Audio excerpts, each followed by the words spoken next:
Kaleshwaram commission అంటే కాళేశ్వరంకు సంబంధించిన planning, design, construction and maintenance వీటన్నిటిలో జరిగిన లోపాలకు సంబంధించి రేవంత్ రెడ్డి ప్రభుత్వం నియమించిన జస్టిస్ పిసి ఘోష్ కమిషన్ విచారణ తుది దశకు చేరుకున్న విషయం అందరికీ తెలుసు.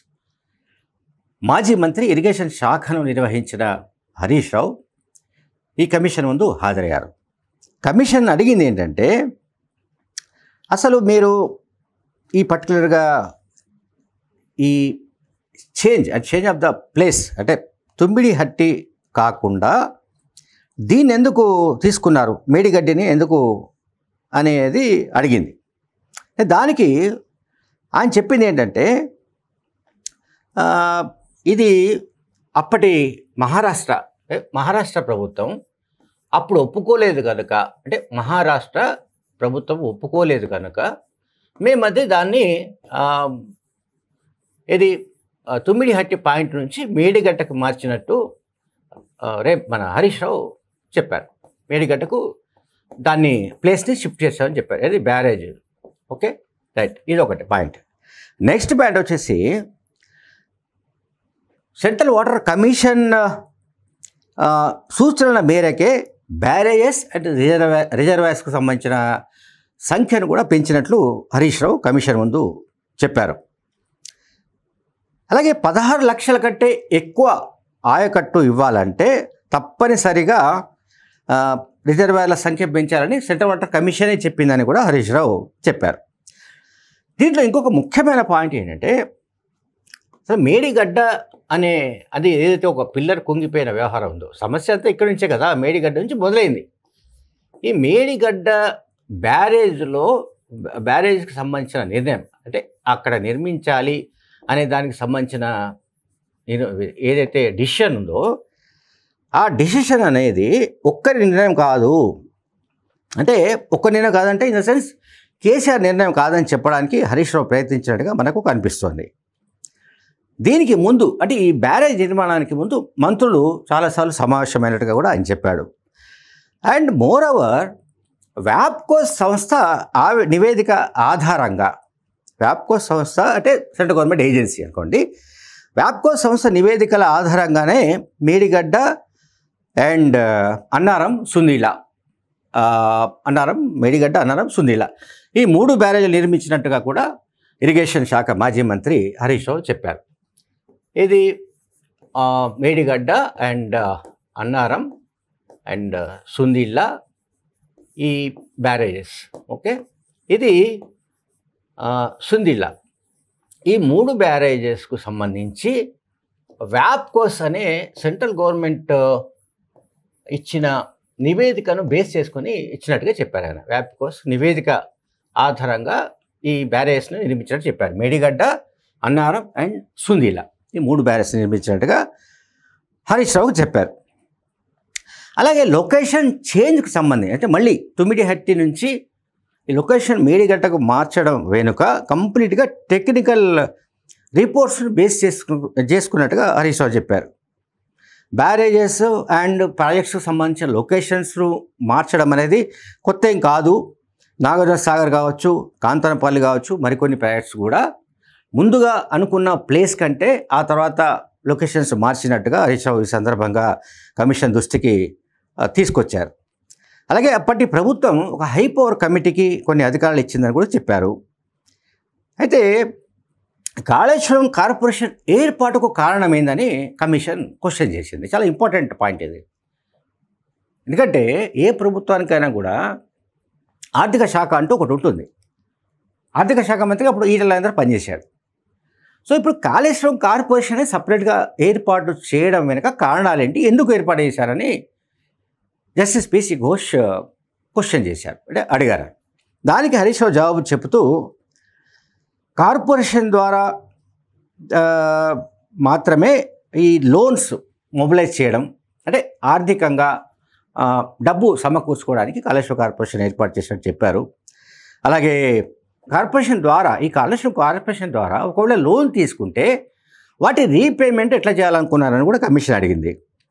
దానికి హరీష్ రావు చెప్పింది ఏంటంటే, నీళ్లను అమ్మి, చూడండి ఇక్కడ, నీళ్లను అమ్మి నీళ్ళను అమ్మి లోన్లను రీపేమెంట్ చేయాలని అనుకున్నామని చెప్పాడు. అంటే కాళేశ్వరం నుంచి ఏవైతే జలాలు, సాగునీటి జలాలు రైతులకు అందుతాయని అన్నారో అది ఫ్రీ కాదు అని ఇక్కడ హరీష్ రావు ఒక మాట బహిర్గతం చేసినట్టుగా తెలుస్తుంది. అంటే చూడండి, కాళేశ్వరం ప్రాజెక్టు విలువ ఎంత? 93,000 కోట్లు దాదాపుగా ఇంచుమించుగా తేలింది. సో ఇప్పుడు 93,000 కోట్లలో కాళేశ్వరం కార్పొరేషన్ ద్వారా లోన్లు సమీకరించింది ఎంత అనేది అదొక లెక్క. బట్ ఆ లోన్ల రీపేమెంట్ ఎట్లా చేస్తారంటే, మేము కాళేశ్వరం నీటిని అమ్మడం ద్వారా ఆ రీపేమెంట్ చేస్తామని అనుకున్నట్లుగా హరీష్ రావు జవాబిచ్చారు. అండ్ కోవిడ్ కారణంగా ఒక 2 సంవత్సరాలు ఈ ప్రాజెక్ట్ డిలే అయిందని కూడా చెప్పారు. కార్పొరేషన్ ద్వారా రెవెన్యూ జనరేట్ అయిందా అంటే దానికి జవాబు చెప్పలేకపోయారు. తర్వాత నిర్మాణ సంస్థలకు సైట్ ఆలస్యంగా ఎందుకు ఇచ్చారు? నిర్మాణ సంస్థలు ఏవైతే కాంట్రాక్ట్లో తీసుకున్నాయో వాటికి స్థలాన్ని ఎందుకు డిలే చేసి ఇచ్చారు అనేది ఒకటి క్వశ్చన్ కమిషన్ చేసింది. అండ్ మేడిగడ్డ నుంచి మిడ్ మానేరుకు డైరెక్ట్గా నీళ్లు ఇవ్వచ్చని ఎక్స్పర్ట్ కమిటీ చెప్పిందా అని కమిషన్ క్వశ్చన్ చేసింది. ఇది చాలా కీలకమైన ప్రశ్న. ఇంకోటి, ఎందుకంటే వీళ్ళు ఏం చెప్తుంటారు, బీఆర్ఎస్ నాయకులందరూ కూడా ఆ ప్రభుత్వం ఉన్నప్పుడు అదే చెప్తున్నారు, ఇప్పుడు అదే చెప్తున్నారు. మేడిగడ్డ నుంచి ఇక్కడికి, ఇక్కడ నుంచి అక్కడికి, అక్కడి నుంచి మిడ్ మానేరుకు, మిడ్ మానేరు నుంచి ఇంకొకరికి, ఇది చివరికి ఇక్కడ మన ఉమ్మడి నల్గొండ జిల్లాలోని గంధమల్ల వరకు కూడా ఇక అది అంతుపంతు లేని వ్యవహారంగా వాళ్ళు మాట్లాడుతున్న సంగతి తెలుసు కాళేశ్వరం ప్రాజెక్టుకు సంబంధించి. Okay, right. బ్యారేజ్లో నీళ్లను స్టోరేజ్ చేశారని కమిషన్ అడిగింది. టెక్నికల్ అంశాలు మా దృష్టిలో ఉండవని హరీష్ రావు జవాబు చెప్పాడు. అట్లాగే కాళేశ్వరం ద్వారా అసలు ఎన్ని నీళ్లను స్టోరేజ్ చేశారని కూడా కమిషన్ ప్రశ్నించింది. దీనికి రిజర్వాయర్స్ ద్వారా 141 టీఎంసీలను 141 టీఎంసీల నీళ్లను స్టోరేజ్ చేసినట్టుగా హరీష్ రావు చెప్పారు. అట్లాగే బ్యారేజ్లలో ఫుల్ లెవెల్ రిజర్వాయర్లను ట్యాంక్ లెవెల్ వరకు నీళ్లను స్టోర్ చేశారని కమిషన్ అడిగింది. ఈ టెక్నికల్ అంశాలన్నీ కూడా అధికారులు చూసుకుంటారు, మాకు సంబంధం అని చెప్పాడు ఆయన. అట్లాగే బ్యారేజ్లలో నీళ్లు నింపమని ప్రభుత్వం ఏమైనా ఆదేశాలు ఇచ్చిందని అడిగాడు. అయితే బ్యారేజ్లలో నీళ్లను నింపవలసిందిగా ఎవరు ఆదేశించలేదని కూడా ఆయన చెప్పాడు. అండ్ తర్వాత కమిషన్ ముందు హరీష్ రావు అప్పటి కొన్ని జీవోలు, డాక్యుమెంట్లు వాటి బేస్ చేసుకొని ఆయన కమిషన్కు జవాబులు ఇచ్చారు. ఇదంతా బాగానే ఉంది. అండ్ నేను ఇంతకు చెప్పిన 2014కి ముందు మహారాష్ట్ర కేంద్రంలో అధికారంలో కాంగ్రెస్ ఆ ప్రాజెక్టు నిర్మాణం చేయలేదు కనుక తాము దీన్ని టేకప్ చేశాము, తుమ్మిడిహెట్టి కరెక్ట్ కాదని మేడిగడ్డ పాయింట్ని తీసుకోవాలని అనుకున్నాము, ఇవన్నీ కూడా చెప్పాడు. బాగానే ఉంది. అయితే ఇప్పుడు దీంట్లో ప్రధానమైన పాయింట్ ఏమిటంటే వ్యాప్కోస్ సంస్థ. నేను ముందే చెప్పా, వ్యాప్కోస్ సంస్థ సర్వేలు నిర్వహిస్తుంది అండ్ ప్లానింగ్ చేస్తుంది, డిజైన్స్ సంబంధించిన దాంట్లో కూడా వాళ్ళు ఇన్వాల్వ్ అవుతారు, అండ్ కన్స్ట్రక్షన్ సంబంధించిన దాంట్లో కూడా వాళ్ళ రిపోర్ట్స్ ఉంటాయి, అండ్ మెయింటెనెన్స్. అంటే 5-6 విభాగాల్లో వ్యాప్కోస్ డీటెయిల్ రిపోర్ట్స్ని ఏ ప్రభుత్వం అయితే అడుగుతుందో ఏదైనా ఒక ప్రాజెక్టు గురించి ఆ ప్రాజెక్టుకు సంబంధించిన విషయాలను వ్యాప్కోస్ డీటెయిల్డ్గా ఒక రిపోర్ట్ ఇస్తుంది. బేస్డ్ ఆన్ దట్ కాళేశ్వరం నిర్మించినట్టుగా బీఆర్ఎస్ ప్రభుత్వం చెబుతూ వచ్చింది. ఇప్పుడు కూడా కాళేశ్వరం కమిషన్ ముందు ఇరిగేషన్ మాజీ మంత్రి హరీష్ రావు అదే విషయాన్ని చెప్పారు. అయితే ఇక్కడ చాలామందికి తెలియని ఒక విషయాన్ని నేను ఇక్కడ చెప్పబోతున్నా. అంటే ఇది సెన్సేషన్ న్యూస్. ఇది వ్యాప్కోస్ అనేది ఇదేమి పెద్ద ఏమంటారు, ఈ పతిత పావన సంస్థ ఏం కాదు ఇది. ఓకే, ఇది కేంద్ర ప్రభుత్వ సంస్థ. ఓకే, అంత మాత్రం చేత ఇది ఏదో పవిత్రమైన గ్రంథము కాదు, లేకుంటే ఇంకొక రకమైన వ్యవహారం కాదు. ఇది కేంద్ర ప్రభుత్వ అండర్టేకింగ్ సంస్థ వ్యాప్కోస్. ఓకే, ఇది రాష్ట్రాలలో బ్యారేజెస్, ప్రాజెక్ట్స్ వీటికి సంబంధించి అంటే వ్యాప్కోస్ అంటే ఫుల్ అబ్జర్వేషన్ వాటర్ వగైరా WA ఇదంతా ఉంటుంది. అయితే వ్యాప్కోస్ సంస్థ చైర్మన్ రాజేంద్ర కుమార్ గుప్తా ఆయన పేరు. వ్యాప్కోస్ సంస్థ చైర్మన్ పేరు ఆయన పేరు ఏంటంటే రాజేంద్ర కుమార్ గుప్తా. ఓకే, ఆర్కే గుప్తా అంటారు, సరే వాట్ ఎవర్. రాజేంద్ర కుమార్ గుప్తా పూర్తి పేరు రాద్దాం. గుప్తా ఎవరో ఈయన వ్యాప్కోస్కు చైర్మన్గా పనిచేశాడు. Okay right. వ్యాప్కోస్కు చైర్మన్గా పనిచేసిన వ్యక్తి రాజేంద్ర కుమార్ గుప్తా. ఇప్పుడు చాలామందికి తెలియని విషయం ఏంటంటే, లేదా కొద్దిమందికి తెలిసిన విషయం ఏంటంటే, కేసీఆర్కి తెలుసు, మళ్ళీ మనకెవరికి తెలియకపోవచ్చు. ఈ రాజేంద్ర కుమార్ గుప్తా అనే వ్యక్తి దాదాపు 50 కోట్ల రూపాయల నగదు వాళ్ళ ఇంట్లో దొరికింది. దాదాపు 50 crores నగదు పట్టుబడింది. ఆయనను అరెస్ట్ చేసి జైల్లో పెట్టారు. ఇప్పుడు ఆయన జైల్లో ఉన్నాడు.